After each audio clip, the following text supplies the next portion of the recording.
अस्सलाम वालेकुम guys, welcome to electrical design course lecture number 3। आज के हम इस लेक्चर में जो टॉपिक्स डिस्कस करेंगे उसमें सबसे पहले हमारे पास आ जाता है व्हाट इज पावर जनरेशन। उसके बाद हम डिस्कस करेंगे एनर्जी कन्वर्जन को। फिर थर्ड नंबर पे हमारे पास आता है एनर्जी जनरेशन मेथड्स। और लास्टली हम डिस्कस करेंगे why power plants can't run randomly. तो व्हाट इज पावर जनरेशन? हमें ये पता है कि energy can neither be created nor destroyed but can be converted from one form to another. ये law of conservation of energy है। क्योंकि हमारे पास जो होम अप्लायंसेज हैं और डिवाइसेज हैं वो हमारे पास ह्यूमन कंफर्ट के लिए बनाई गई हैं और उनको कंटिन्यूस इलेक्ट्रिसिटी चाहिए होती है ताकि वो वर्क परफॉर्म कर सकें एफिशिएंटली। इसी तरीके से एनर्जी कन्वर्जन जो है हमारे पास डिफरेंट फॉर्म्स की एनर्जीज होती हैं, जैसे थर्मल है, hydro, solar, nuclear, fuel cell, wind. तो हमारे पास जो ये एनर्जीज हैं इनको हम कन्वर्ट कर देते हैं इलेक्ट्रिकल एनर्जी में ताकि हम उसको यूटिलाइज कर सकें। थर्मल में हमारे पास हीट एनर्जी होती है, फिर वो मैकेनिकल में कन्वर्ट होगी, फिर इलेक्ट्रिकल में। हाइड्रो में इसी तरह पोटेंशियल एनर्जी होती है, फिर काइनेटिक में, फिर मैकेनिकल, इलेक्ट्रिकल। सोलर में हमारे पास लाइट से इलेक्ट्रिकल। न्यूक्लियर में हमारे पास न्यूक्लियर रिएक्शन होता है, फिर वो थर्मल एनर्जी में कन्वर्ट होता है, उसके बाद वो मैकेनिकल में कन्वर्ट होता है और फिर इलेक्ट्रिकल में। इसी तरीके से हमारे पास केमिकल और इलेक्ट्रिकल और विंड में हमारे पास काइनेटिक, मैकेनिकल और इलेक्ट्रिकल में कन्वर्जन हो रही होती है। ट्रेडिशनल इलेक्ट्रिसिटी जनरेशन की अगर हम बात करें तो natural gas, LPG, oil based और जितनी भी ये फॉसिल फ्यूल से रिलेटेड हमारे पास जनरेशन इलेक्ट्रिसिटी की, ये सारी की सारी ट्रेडिशनल इलेक्ट्रिसिटी जनरेशन कहलाती हैं। When they are burned, it produces steam that drives steam turbine and electricity is produced. जब भी आप फॉसिल फ्यूल्स को बर्न करेंगे तो आपके पास स्टीम क्रिएट होगी और फिर वो स्टीम एक टरबाइन को जो है रोटेट करेगी, जो कि मैकेनिकल एनर्जी में कन्वर्ट हो जाएगा। फिर वही मैकेनिकल एनर्जी आपके पास इलेक्ट्रिकल एनर्जी में जनरेटर के थ्रू कन्वर्जन हो रही होगी। तो इस तरीके से आपके पास ये एक स्टीम का टरबाइन्स होते हैं, जिस तरीके से आपको ये पिक्चर में नजर आ रहा है। न्यूक्लियर प्लांट की बात करें तो न्यूक्लियर प्लांट्स भी सिमिलर फिनोमिना के ऊपर काम करते हैं, जहां पे थर्मल एनर्जी जो है स्टीम टरबाइन्स को ड्राइव करती है और इलेक्ट्रिसिटी जो है हमारे पास प्रोड्यूस होती है। अब आप यहाँ पर देखें, लेफ्ट साइड पे आपको कंट्रोल रोड्स नजर आ रही हैं। तो कंट्रोल रोड्स के साथ ये हमारे पास न्यूक्लियर रिएक्शन हो रहा है और यहाँ पर आपके पास एक स्टीम है जो कि जनरेट हो रही है, जिससे आपके पास टरबाइन जनरेटर के साथ कनेक्टेड है और जनरेटर और टरबाइन जो है वो सिंक्रोनाइज्ड है ग्रिड के साथ। तो ये आपके पास एक प्रोसेस है जिसके थ्रू इलेक्ट्रिसिटी जनरेट होती है। सोलर और विंड की अगर हम बात करें तो सोलर में हमारे पास जो सनलाइट है वो स्ट्राइक करती है डायोड जो होता है हमारे पास। सोलर पैनल को एक डायोड समझे, तो डायोड में हमारे पास क्या हो रहा होगा कि इलेक्ट्रॉन एक्साइट हो जाएंगे फोटॉन्स के थ्रू, फिर वो डीसी में इलेक्ट्रिसिटी जनरेट होगी, इन्वर्टर एसी में कन्वर्ट कर देगा और फिर वो ग्रिड के साथ सिंक्रोनाइज हो जाएगा। इसी तरह विंड एनर्जी में क्या होता है, हमारे पास काइनेटिक एनर्जी होती है विंड के अंदर, जो कि एक रोटेशनल मोशन में कन्वर्ट हो जाती है, जो कि विंड टर्बाइंस के साथ अटैच्ड है। उसके आगे हमारे पास एक जनरेटर जो है वो कनेक्टेड होता है, वही जनरेटर हमारे पास जो है वो इलेक्ट्रिसिटी को जनरेट कर रहा होता है। हाइड्रो की अगर हम बात करें तो हम डैम्स कंस्ट्रक्ट करते हैं। डैम्स की कंस्ट्रक्शन क्यों होती है? ताकि हमारे पास जो पानी है उसका एक पोटेंशियल एनर्जी उसके अंदर क्रिएट हो सके। पोटेंशियल एनर्जी हमारे पास होती है mgh, यानी कि mass into gravitational acceleration into height. जितनी आप हाइट इंक्रीज कर देंगे उतना ज्यादा पोटेंशियल एनर्जी इंक्रीज हो जाएगी।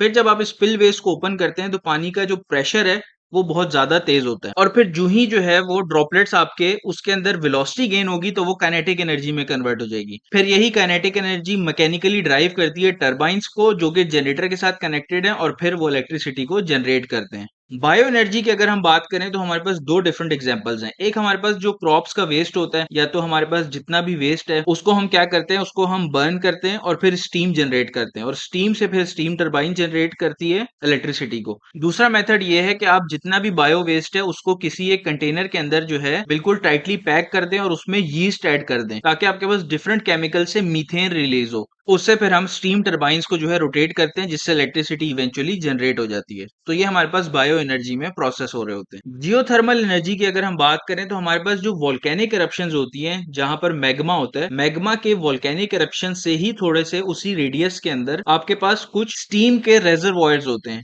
जो कि अर्थ के अंदर जो है सरफेस में छुपे हुए होते हैं। तो वहां पर आपके पास जो स्टीम रेजर्वॉयर्स हैं वो जियोथर्मल रेजर्वॉयर्स कहा जाता है उनको। वो इस तरीके की स्टीम होती है। तो यहाँ पर आपके पास जो स्टीम होती है हम उसको यूटिलाइज कर लेते हैं ताकि स्टीम टरबाइंस जो है फिर इलेक्ट्रिसिटी को जनरेट कर सके। तो ये आपके पास जियोथर्मल एनर्जी को यूटिलाइज करने का एक मेथड है। इसी तरीके से हमारे पास ओशन एनर्जी आ जाती है, जिसमें वेव्स होती हैं। तो वेव्स हमारे पास एक मोशन क्रिएट करती हैं, जिस मोशन को हम टैप कर सकते हैं डिफरेंट डिवाइसेस को क्रिएट करके और इन्वेंट करके। और उनका जो मोशन होता है वो इस तरीके से एक स्प्रिंग की तरह अप एंड डाउन मोशन होता है। जब भी वो रोटेट करती रहेंगी तो हमारे पास टरबाइन का जो है वो अप डाउन मोशन होगा और वो हमारे पास इलेक्ट्रिसिटी को इवेंचुअली जनरेट कर रहा होगा। Now moving forward towards emerging electricity generation methods, जिसमें हमारे पास सबसे पहले आ जाता है space based solar program, thermo electric generators, nuclear fusion जो कि एक्सपेरिमेंटल है अभी, फ्यूल सेल्स, और हमारे पास काइनेटिक एनर्जी हार्वेस्टिंग जिस तरीके से रोड्स और पेडेस्ट्रियंस वॉकिंग पे हमारे पास होती है। अब इसी तरीके से अगर हम स्पेस बेस्ड सोलर प्रोग्राम की बात करें तो इसको हम समझने से पहले आपको जियो स्टेशनरी सैटेलाइट को समझना पड़ेगा। जियो स्टेशनरी सैटेलाइट वो सैटेलाइट होती है जो तकरीबन 36,000 kilometre above the surface of earth जो है रिवॉल्व कर रही होती है, सिर्फ एक ही पॉइंट के ऊपर स्टैटिक रहते हुए। यानी कि अगर कोई हमारे पास दुबई के ऊपर है तो दुबई के ऊपर ही जियो स्टेशनरी सैटेलाइट जो है रिवॉल्व करती रहेगी। तो ये हमारे पास पॉइंट जो है उसका वो सेम रहता है रेवोल्यूशन के हिसाब से। इसी तरीके से in space we have solar panels like geostationary satellite, then we can have more solar irradiance as compared to what we have here on earth, and no shadowing effect, and panels will move while facing the sun, so energy generation is applicable for almost 24 hours। क्योंकि हमारे पास radiance भी ज्यादा हो गई, shadowing effect भी नहीं आ रहा और एनर्जी जनरेशन 24 आवर्स के लिए होती है, तो ये हमारे पास सोलर पैनल्स जो स्पेस में है वो काफी ज्यादा हेल्पफुल रहते हैं। Doubts regarding space solar, doubts हमारे पास क्या आ सकते हैं कि how will electricity reach the earth, how will this enormous system be launched, how will panels generate power continuously, and in space assembly manufacturing वगैरह कैसे हम करेंगे। तो सबसे पहले हमारे पास how will electricity reach earth. Panels हमारे पास क्या करते हैं, वो सनलाइट को कन्वर्ट करते हैं डीसी इलेक्ट्रिसिटी में, फिर वो डीसी इलेक्ट्रिसिटी कन्वर्ट की जाती है माइक्रोवेव्स में using a device called microwave power transmitter. फिर ये वेव्स जो है हमारे पास ट्रांसमिट कर दी जाती हैं अर्थ के ऊपर, और अर्थ पे हमारे पास एक रेक्टिना होता है। रेक्टिना एक डिवाइस है जिसको रिसीवर कह लें आप, जो कि हमारे पास माइक्रोवेव्स को कन्वर्ट करता है दोबारा डीसी इलेक्ट्रिसिटी में, और फिर वो डीसी दोबारा एसी में कन्वर्ट की जाती है, जो कि हम कंज्यूमर्स जो है यूज कर सकते हैं उस इलेक्ट्रिसिटी को।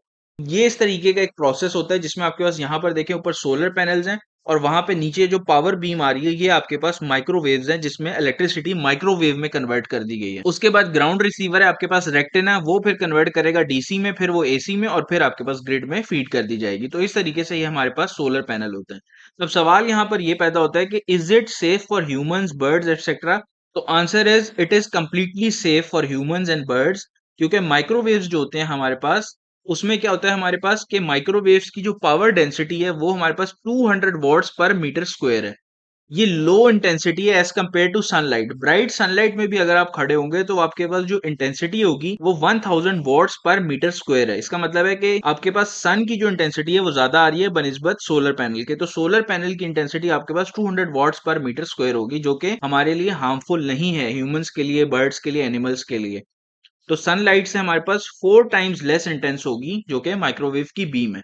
लेकिन यहाँ पर एक कॉन्सेप्ट आपने समझना है, वो ये है कि हमेशा याद रखें कि 1 मीटर स्क्वायर पे जो है हमारे पास 200 वॉट्स रिसीव हो रहे होंगे 1 मीटर स्क्वायर पे। अब अगर यही एरिया हम इंक्रीज कर दें 20 किलोमीटर बाय 10 किलोमीटर, तो इस पे बहुत ज्यादा पावर रिसीव हो रही होगी। तो ये हमारे पास एक कॉन्सेप्ट है जिसके थ्रू सोलर से हम पावर जनरेट कर सकते हैं स्पेस में, ट्रांसमिट करेंगे माइक्रोवेव के थ्रू और रिसीव करेंगे रेक्टेना के थ्रू, फिर उसको कन्वर्ट कर देंगे डीसी में और फिर एसी में। How will this system be launched and deployed. अच्छा, ये सिस्टम लॉन्च और डिप्लॉय कैसे किया जाएगा जो किलोमीटर्स के ऊपर फैला हुआ है। तो इसके लिए हमारे पास एक टेक्निक यूज होती है जिसमें हम फोल्डिंग का मेथड यूज करते हैं जिसको ओरेगामी कहते हैं। ओरेगामी क्या होता है कि जैसे हम पेपर प्लेन्स वगैरह बनाते थे उसी तरीके से हमारे पास ये जो सन के जो सोलर पैनल्स हैं वो ऐसे कॉम्पैक्ट होते हैं और इस तरीके से आपके पास इमर्ज हो जाएंगे। तो इस तरीके से ये लॉन्च किए जाएंगे।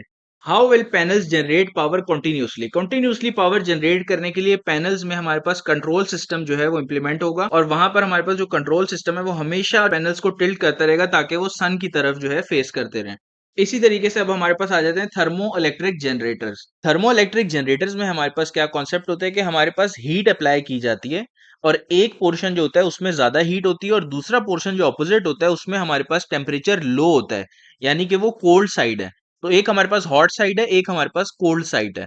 तो ये हमारे पास जो है एक जो अप्लाइड हीट है वो ऊपर हम अप्लाई करते हैं और इससे इलेक्ट्रॉन्स क्या होंगे, अगर मैं कर्सर से आपको दिखाऊं तो इलेक्ट्रॉन्स यहाँ पर एक्साइट होना स्टार्ट हो जाएंगे और ये कोल्ड सरफेस की तरफ ट्रेवल करेंगे जहां पे हीट सिंक लगा हुआ है। तो यहाँ पर टेम्परेचर कोल्ड है। फिर इसी टर्मिनल से कनेक्ट होगा हमारा लोड, और लोड से फ्लो होते हुए इलेक्ट्रॉन्स जाएंगे ये हमारे पास पी टर्मिनल में, जो कि पॉजिटिव टर्मिनल है। तो यहाँ पर हमारे पास ये लोड ड्राइव होगा, फिर ये इलेक्ट्रॉन्स इस कोल्डर पार्ट से यहाँ पर होल्स को फिल करेंगे। तो यहाँ पर जब वो होल्स को फिल करेंगे तो ये यहाँ पर सर्किट कंप्लीट हुआ हुआ है जो कि कनेक्ट हुआ हुआ है इस पॉइंट पे। तो यहाँ से वो सर्किट प्रॉपर कंप्लीट हो जाएगा। अब यहाँ पर एक सवाल पैदा होता है कि why don't electrons move directly from N to P. ये एन जो है हमारे पास एन जंक्शन यहाँ पर, ये हमारे पास पी जंक्शन से इस कंडक्टर के थ्रू कनेक्टेड है। तो ये डायरेक्टली यहाँ से क्यों नहीं फ्लो कर जाते, ये पूरे एक्सटर्नल सर्किट से फ्लो क्यों करके जा रहे हैं? तो उसकी रीजन ये है कि ये वो पॉइंट है जहां पर आपके पास हीट अप्लाई की हुई है और यहाँ पर पोटेंशियल डिफरेंस सेम होगा। ये सिर्फ एक आपके पास कंप्लीट सर्किट करने के लिए एक क्लोज लूप है, जहां पर आपके पास सर्किट कंप्लीट होगा तो करंट फ्लो होगा। तो इसलिए आपके पास यहाँ पर जब पोटेंशियल डिफरेंस सेम है तो यहाँ पर कोई भी इलेक्ट्रॉन्स फ्लो नहीं करेंगे। इसी तरीके से हमारे पास यहाँ पर जब पोटेंशियल डिफरेंस आ जाएगा आपके पास, जब आपके पास यहाँ पर हीट प्रोवाइड करोगे तो इलेक्ट्रॉन्स एक्साइट होंगे, फिर वो हमारे पास लोड के पास जाएंगे, फिर वो हमारे पास कोल्ड एरिया में जो हमारे पास जो होल्स हैं यहाँ पर आ जाएंगे, फिर वो ट्रेवल करेंगे और इधर से हमारे पास दोबारा हीट और ये सर्किट कंप्लीट हो जाएगा।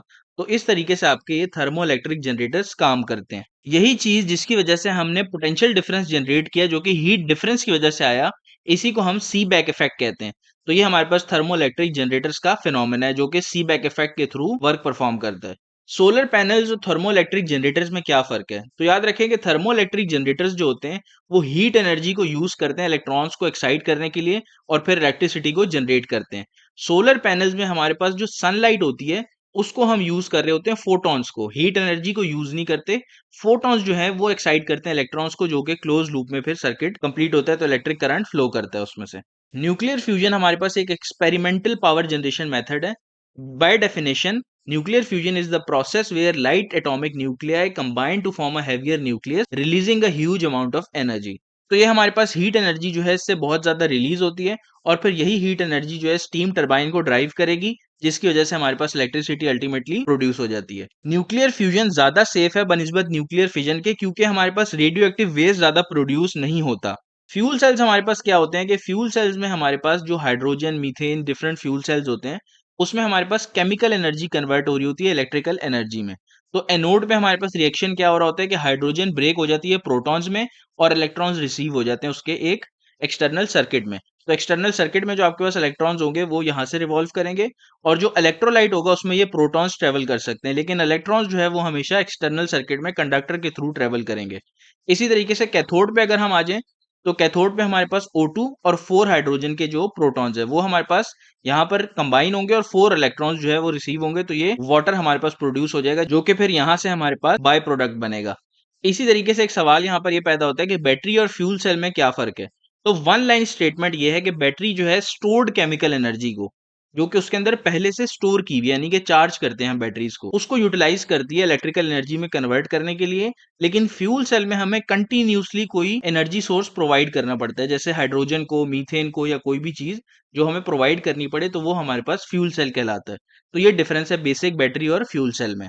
इसी तरीके से हमारे पास काइनेटिक एनर्जी हार्वेस्टिंग के भी मेथड्स हैं। ये जैसे पेडिस्ट्रियन वॉकिंग है तो इसमें हमारे पास ये इस तरीके की टाइल्स जो है उसको इंस्टॉल किया जाता है और ये सेंटर में हमारे पास डिफरेंट जनरेटर्स हैं। जब आप इसके ऊपर प्रेस करेंगे तो ये कॉम्पैक्ट होगा। कॉम्पैक्ट होके जब ये एक वाइब्रेटरी मोशन क्रिएट करेगा, टू एंड फ्रो मोशन, तो उसकी वजह से हमारे पास एनर्जी जो है जनरेट होना स्टार्ट हो जाएगी। एफिशिएंसी की अगर हम बात करें तो थर्मल की तकरीबन, अगर हम ये सिर्फ इलेक्ट्रिकल एफिशिएंसी की बात करें तो थर्मल की हमारे पास 33-45% होती है, सोलर की 20-25%, विंड की 35-50%, थर्मो इलेक्ट्रिक जनरेटर्स की बहुत कम है, 5 से 8%, न्यूक्लियर की भी तकरीबन थर्मल के करीब है और इसी तरीके से हाइड्रो की सबसे ज्यादा 85 से 95%, फ्यूल सेल की 40 से 60% और काइनेटिक एनर्जी हार्वेस्टिंग जो है हमारे पास वो तकरीबन 1 से 10% है, क्योंकि एक्सपेरिमेंटल मेथड्स हैं। Why power plants can't run randomly? Power plants को हम रेंडमली क्यों नहीं रन कर सकते? तो जनरेशन का जो बेसिक हमारे पास इक्वेशन है वो ये है कि जनरेशन मेगावाट्स में जो होगी वो लोड यानी कि डिमांड प्लस लॉसेस की इक्वल होनी चाहिए रियल टाइम के ऊपर। तो इसी तरीके से अगर हमारे पास टू मच जनरेशन हो जाए, इसका मतलब सप्लाई इंक्रीज हो गई डिमांड से, तो वोल्टेज और फ्रीक्वेंसी जो है वो राइज होना स्टार्ट हो जाएगी और फ्रीक्वेंसी जो है वो तकरीबन अबव चली जाएगी, या तो 50 हर्ट्ज सिस्टम कंसिडर करें या 60 हर्ट्ज, तो दोनों में फ्रीक्वेंसी जो है इंक्रीज होना स्टार्ट हो जाएगी। कॉन्सिक्वेंसेज उसके क्या होंगे कि ट्रांसफार्मर्स, मोटर्स, इलेक्ट्रॉनिक्स जो है वो डैमेज हो सकती हैं और ग्रिड में इनस्टेबिलिटी आ जाएगी, जिसकी वजह से ट्रिपिंग वगैरह के इश्यूज भी हो सकते हैं। इसी तरीके से जो सेकंड केस है उसमें अगर हमारे पास बहुत कम जनरेशन हो रही हो, यानी कि सप्लाई कम है और डिमांड ज़्यादा है, तो इसका मतलब है फ्रीक्वेंसी ड्रॉप होना स्टार्ट हो जाएगी। तो जनरेटर्स में ट्रिप ऑफलाइन ऑटोमेटिकली। क्योंकि सेफ्टी मैकेनिज्म जो है हमारा कनेक्टेड ग्रिड्स में वो कैस्केडिंग फेलियर्स को जो है ऑब्जर्व करेगा और फिर ट्रिपिंग होना स्टार्ट हो जाएगी। अब नेक्स्ट अब हम डिस्कस करेंगे ग्रिड फ्रीक्वेंसी कंट्रोल क्यों जरूरी है और why 50 to 60 hertz frequency is a standard. कोई और फ्रीक्वेंसी स्टैंडर्ड क्यों नहीं बनी, 50 और 60 हर्ट्ज ही फ्रीक्वेंसी स्टैंडर्ड क्यों है।